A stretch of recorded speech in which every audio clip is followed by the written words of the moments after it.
باب 21 قحطی سالان.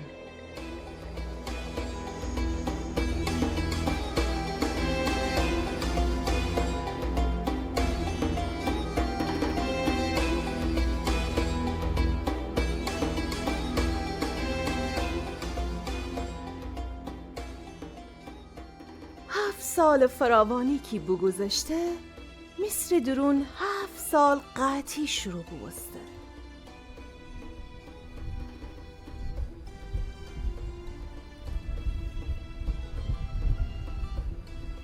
و دورور سرزمینان درونم پیل قحطی بمو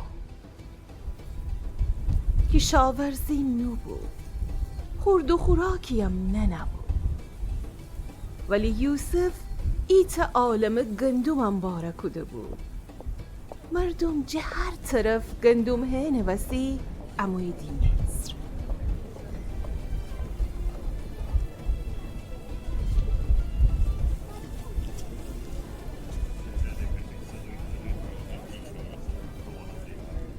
وقتی که یعقوب با خبر بسته که مصر درون گندم فراوانه، خو زکنه اوسه کده که بشید اوی گندم بود. فقط اون کجزای بنیامین خوب پیر ورجا بیسه و نوشو.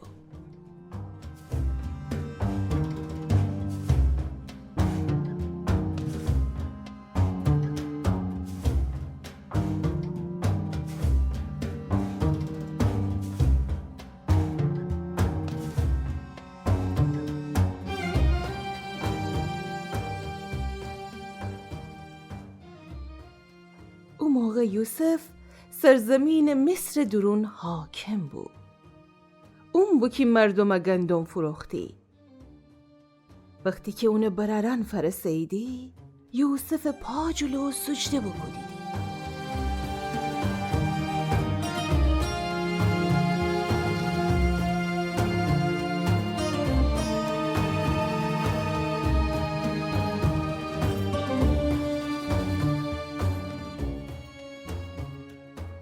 اوشن یوسف نشناختیدی، ولی با انکه یوسف خوب برارن بشناخته، جوری رفتار بکدی که اینگار اوشن نشناسه و بگفته شمان با مویدی ایا جاسوسی.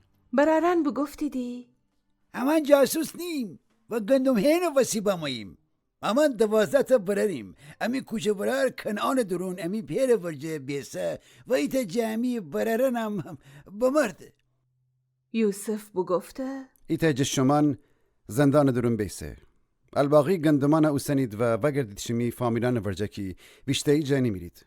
از این شمی کجا برارم را باید ایا که من بدنم شمان راست گیدی یا نه. بزین اوشن وگردستیدی بوشایدی کنعان.